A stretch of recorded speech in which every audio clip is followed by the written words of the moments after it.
Praise the living God. Yeah, we really need to thank God and appreciate He's our God, for He is good and good in our lives. He deserves to be praised, deserves to be honored because of His glory and because of His faithfulness in our lives.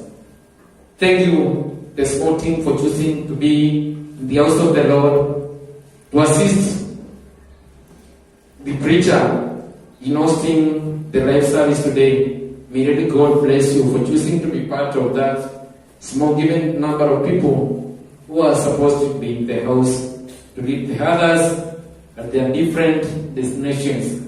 And I invite all those who are following to unite together in hearing the word this moment.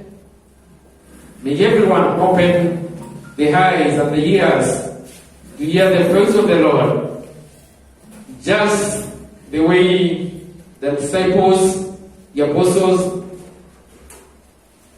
we can call them the children of God, were gathered together, and they were able to see, and they were able to hear, and more so they did something. They saw call upon everyone who is listening and following to be on that line of hearing, of seeing, and taking an action to do what is supposed to be done.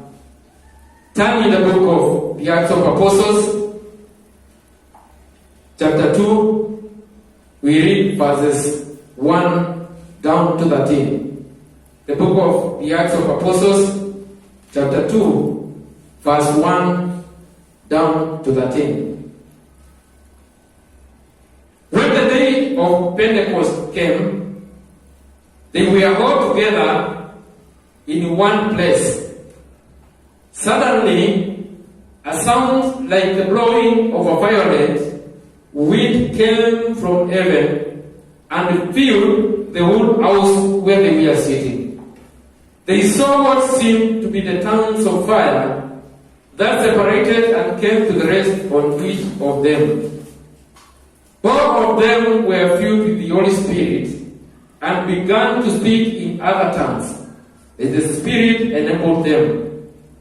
Now there were staying in Jerusalem God-fearing Jews from every nation under heaven. When they heard this sound, a crowd came together in bewilderment, because each one had their own language being spoken. Utterly amazed, they asked, and all these who are speaking Galileans, then how is it that each of us hears them in our native language? Parthians, Medes, Elamites, residents of Mesopotamia, Judea and Cappadocia, Pontus and Asia, Phrygia and Pamphylia, Egypt and parts of Libya near Syria, visitors from Rome, both Jews and converts to Judaism, Cretans and Arabs. We hear them declaring the wonders of God in our own tongues. Amazed and perplexed, they asked one another, what does this mean? Some, however, made fun of them and said, they have had too much wine. Father, we thank you and want to thank you of your word. Thank you for allowing us to hear the word right now. Use me as your vessel, Lord, to bring a life-changing message this wonderful afternoon. Thank you for the viewers and followers. Thank you for those who are even here gathered. I pray that you may talk to us. In Jesus' name we do pray and believe. Amen. Then this is the word of the Lord. Is recorded in the book of Acts of Apostles by Dr. Luke, one of followers of Paul and also the physician of Paul by that nature. Luke also records the book of the Gospel of Luke, and these Gospels of Luke and the book of Acts, they are just written in the same time.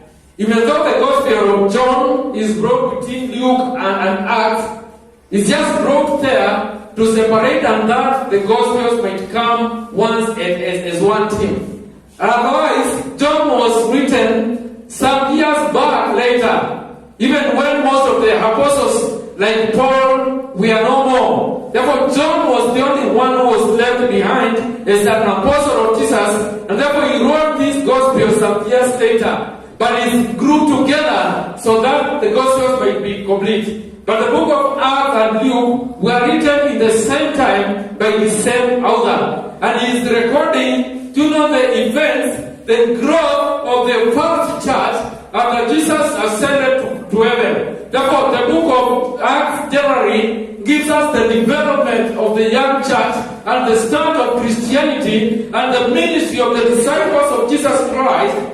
They ministered in Jerusalem. They started in Jerusalem as they were instructed in Acts chapter 1. Then they proceeded to Judea. They proceeded to Samaria. And we can see them going to the other part of the nation and reaching the Gentiles, like Paul is transpassing to different areas of the world, preaching the gospel. Therefore, generally, the purpose of the book of Acts is giving us, the development and the start of the early church. And Luke is recording it very clearly. He is an eyewitness of most of, the activities which are taking place.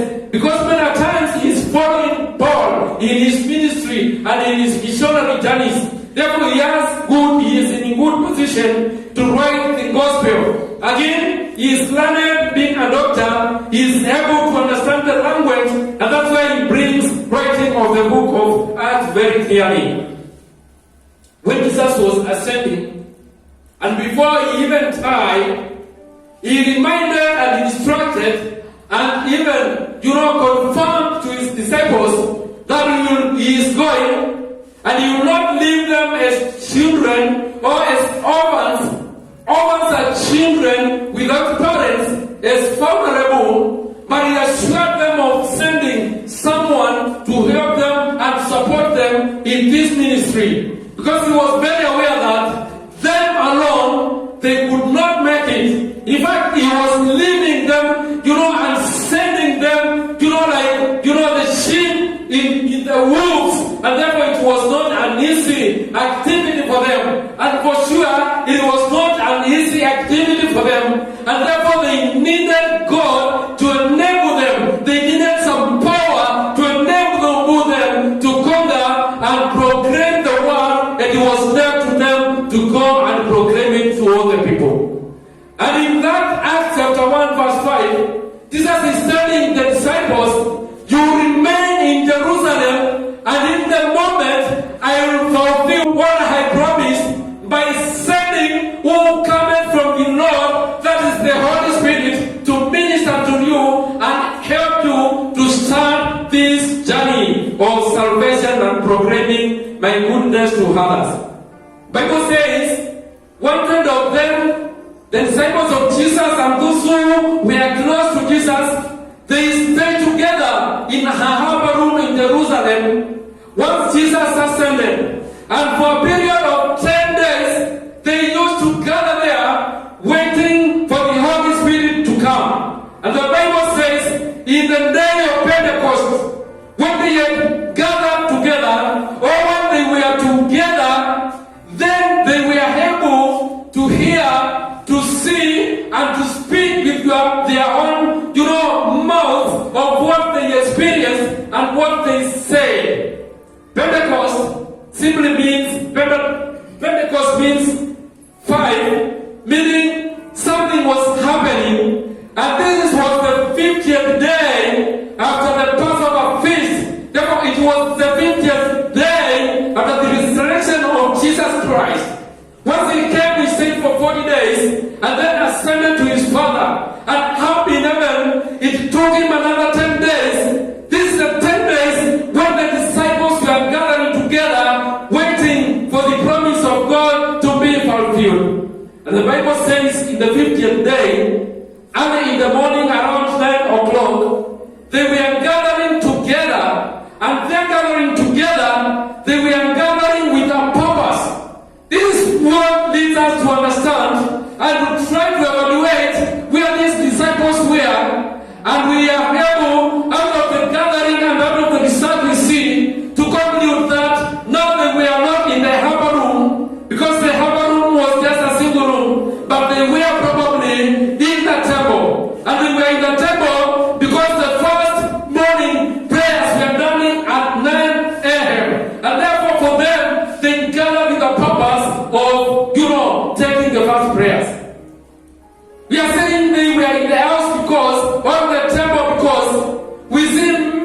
people coming, when they heard them speaking, therefore they were in a place where many people be accommodated. More than 3,000 people came together to hear from them. Therefore they were in a space where a space could accommodate around 3,000 people.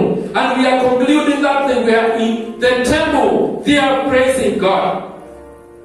The Bible says, in that verse as we have read, when the day of Pentecost came, they were all together in one place. Verse 2. Suddenly, a sound like the blowing of a violent wind came from heaven and filled the whole house where they were sitting.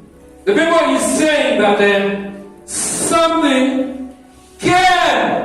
And it came with power. And it came from heaven. In fact, some others say not just like a violent wind, but they are saying it was like a gale. And a gale means a mighty, invisible power which can move things. And this is what the disciple had. Therefore, it was some power, some kind of wind, and some power. And therefore, everybody could feel the wind, and everybody could not withstand the wind because it was great. Therefore, in a kind of situation, they were just confused. They could not understand where they were. But they were aware that they were waiting for the Holy Spirit to come.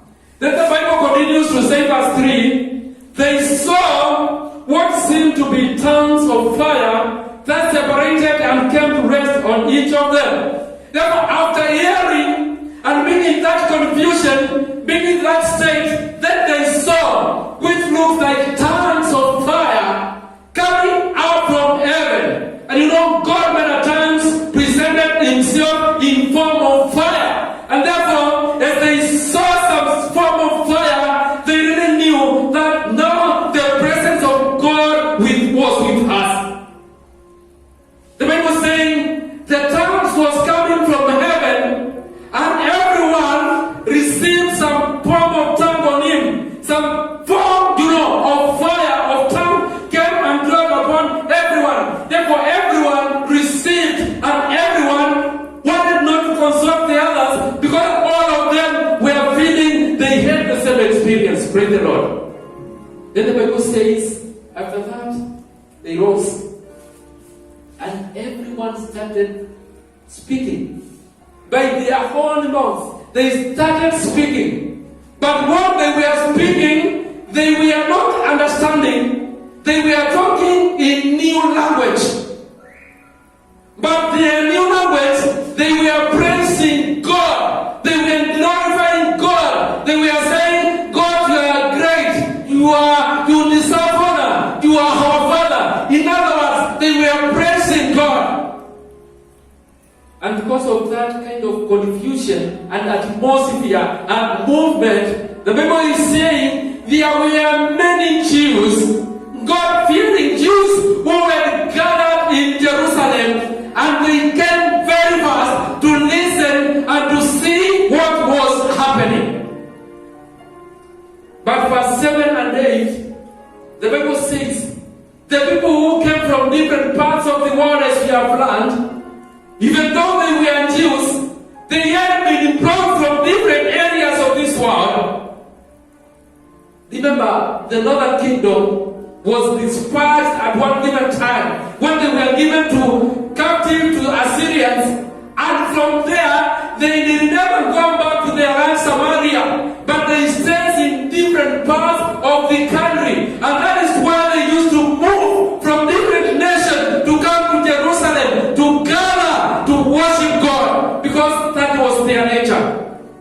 There were several sectors in Jews who were different in terms of worshiping, in terms of believing God, and therefore there were some who used to stay together in Jerusalem for the purpose of, continuation of the Judaism and the Jewish cultures. That is why you could hear the Pharisees. That is why you could hear the Sadducees. That is why you could hear the scribes, and all these were sects, and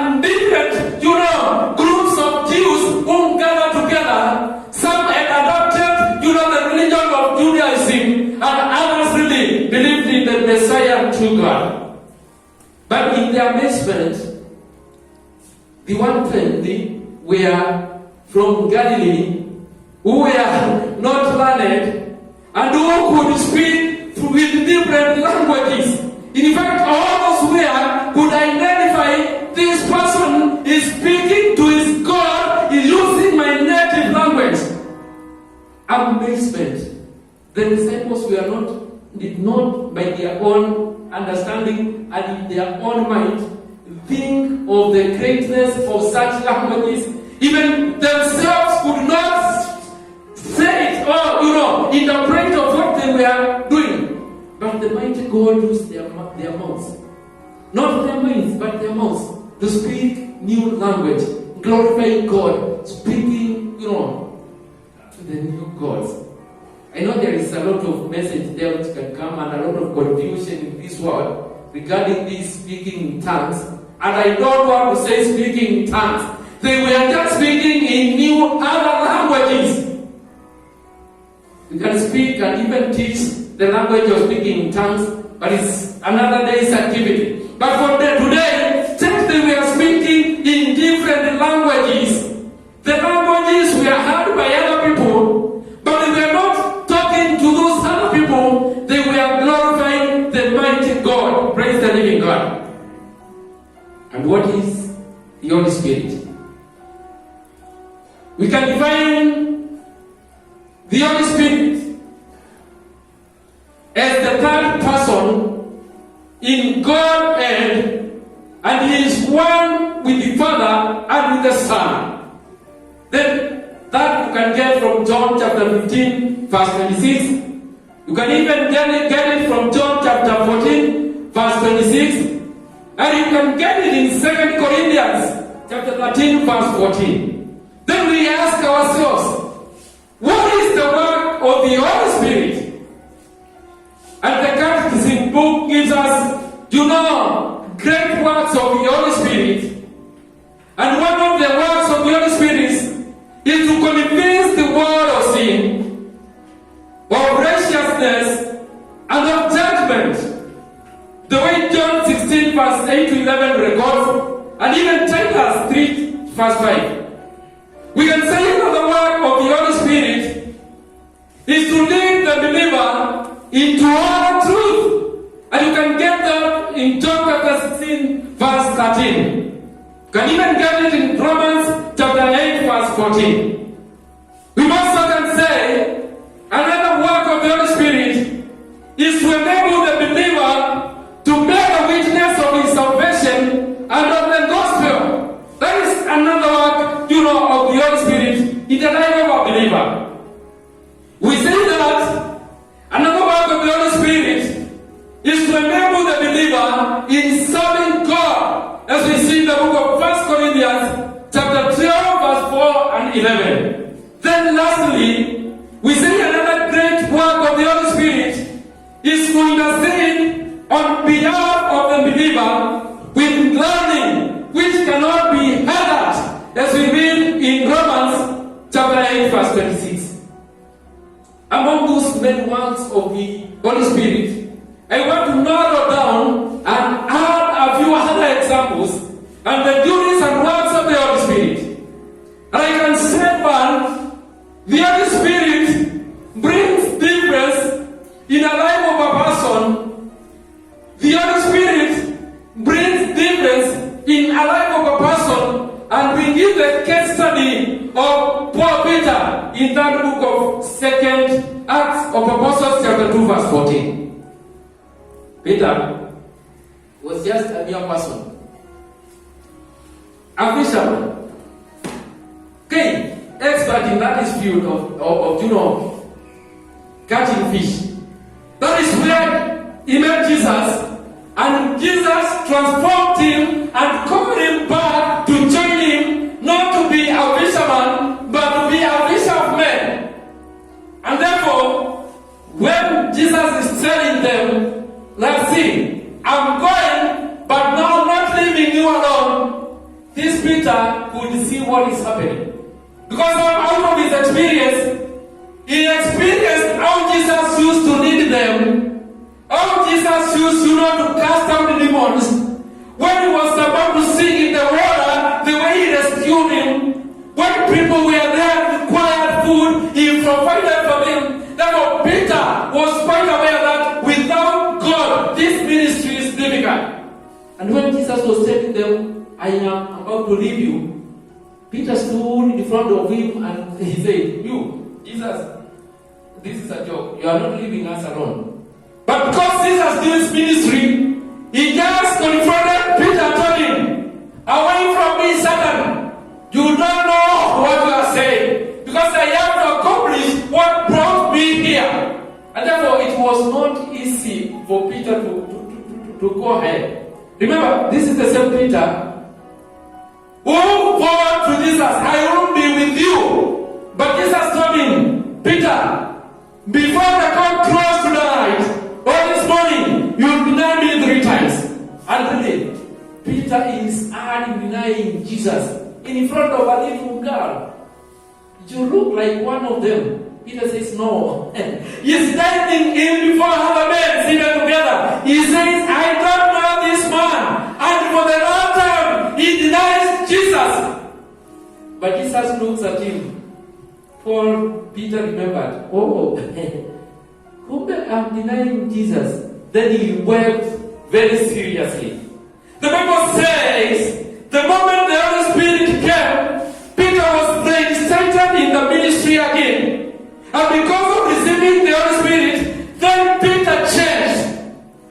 2 months before, Peter is denying Jesus. I don't know this man. He don't want to witness Jesus for a little young girl. But now he gains courage and power. And he's able to confront people over a multitude of 3,000 people and more. And Paul Peter, with a lot of courage and power and full of the Holy Spirit, he stands to say, no, we are not drunk. Remember, the Jesus who crucified went down in the top. He resurrected and ascended to the heaven. But before he went, he promised us that he will do something great.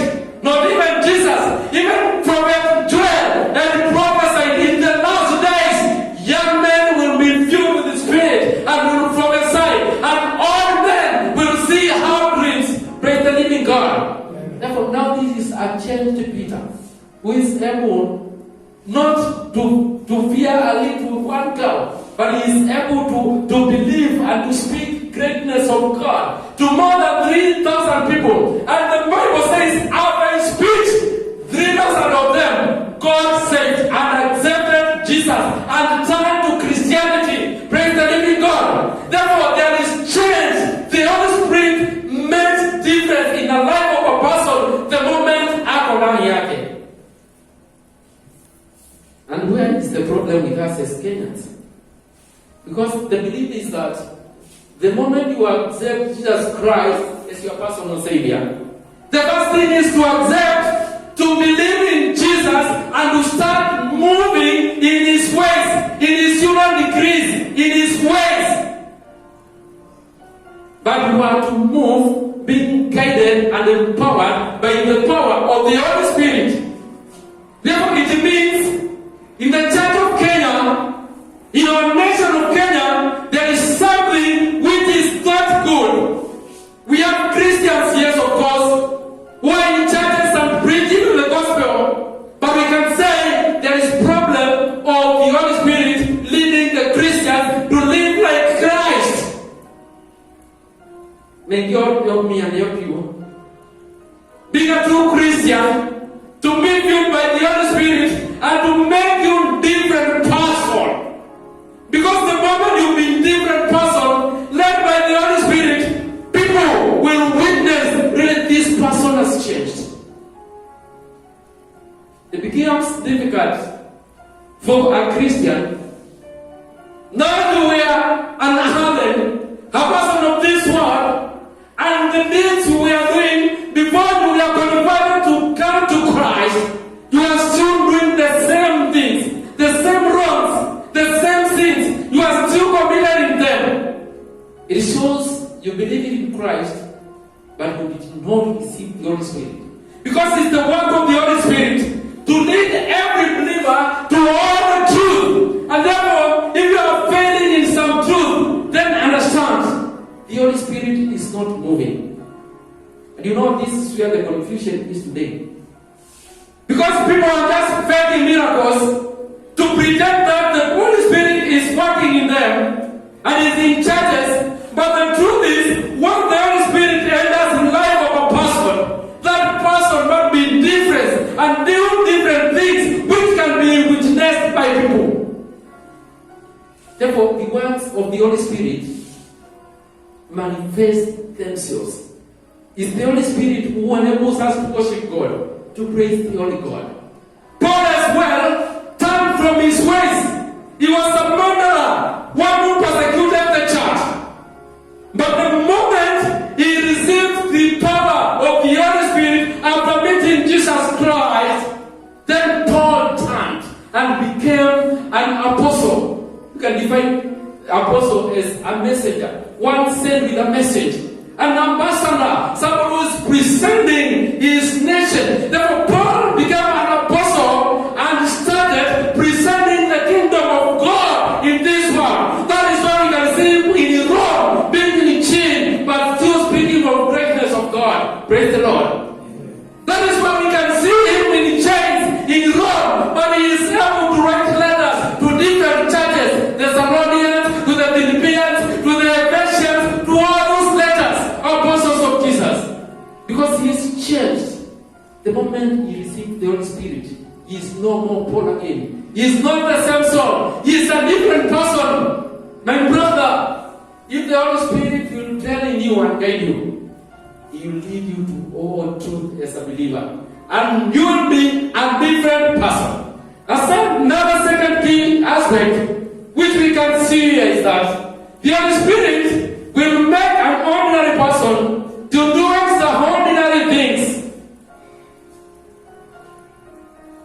A mere person, ordinary person, unlearned person can be changed by the Holy Spirit of God and be used to do mightiness of God, great things which himself can understand. See the case of the disciples of Jesus Christ and this other team which was gathered together.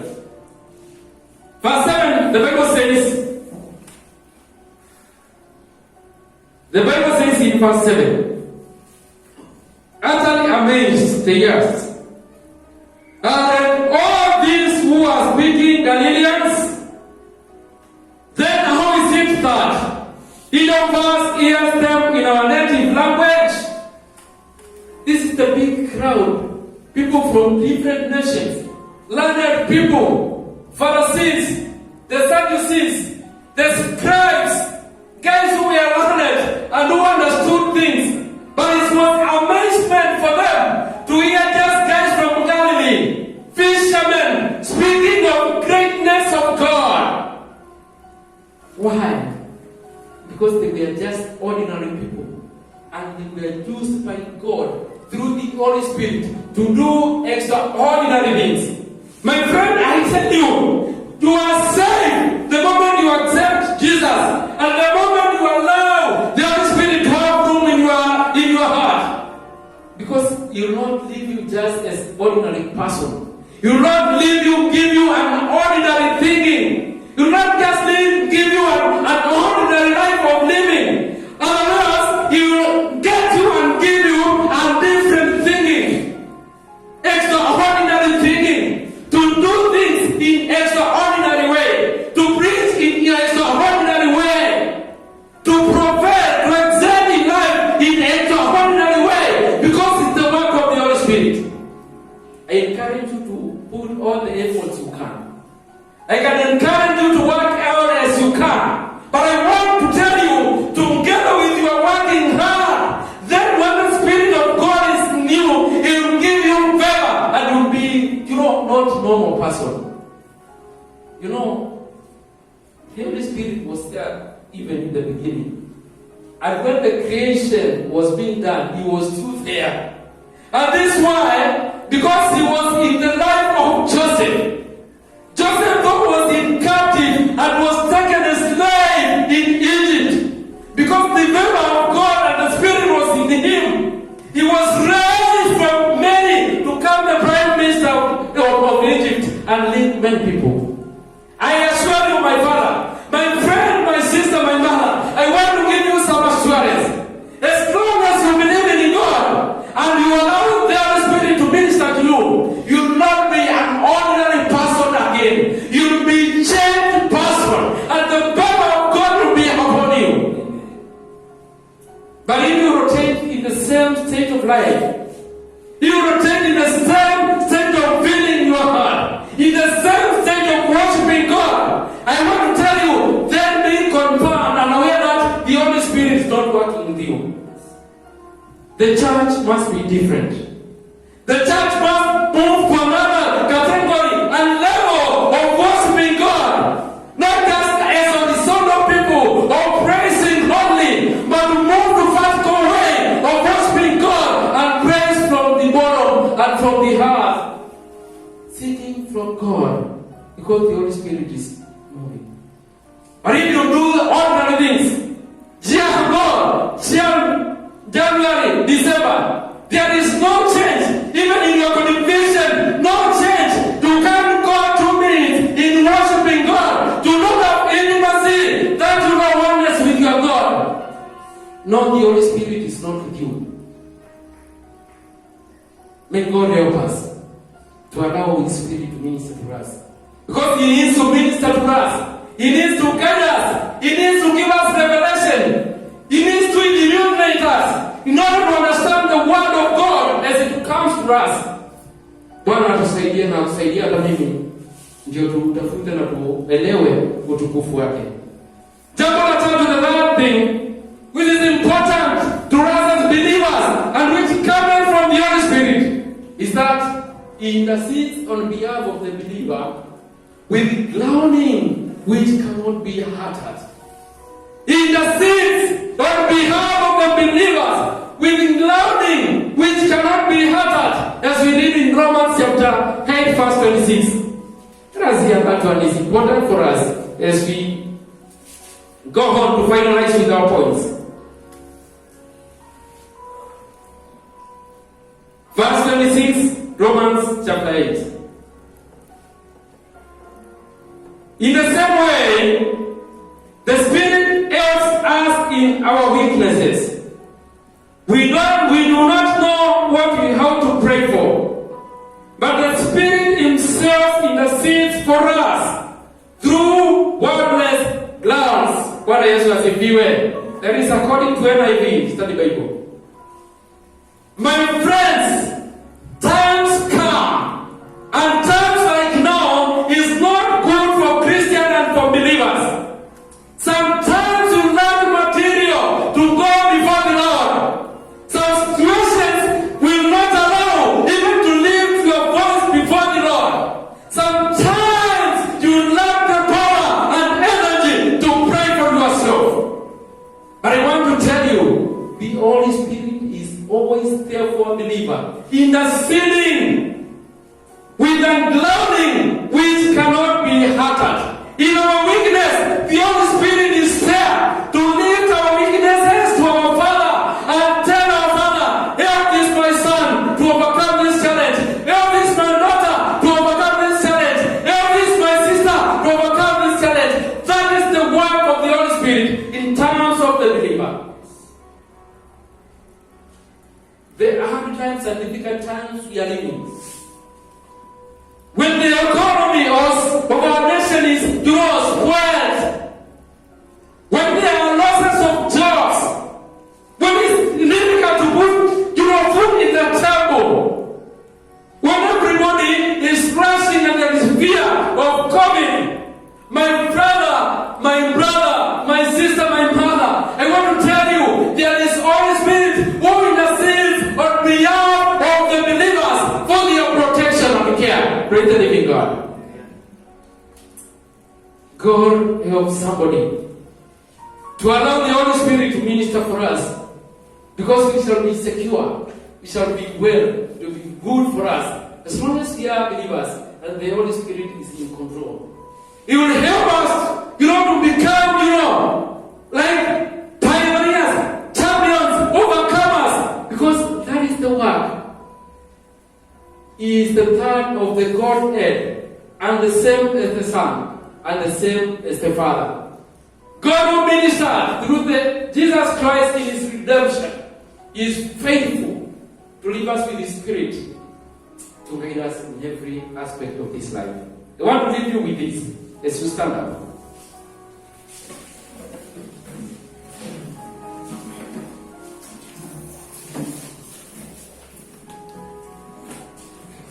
That the Holy Spirit makes a difference in life of a person.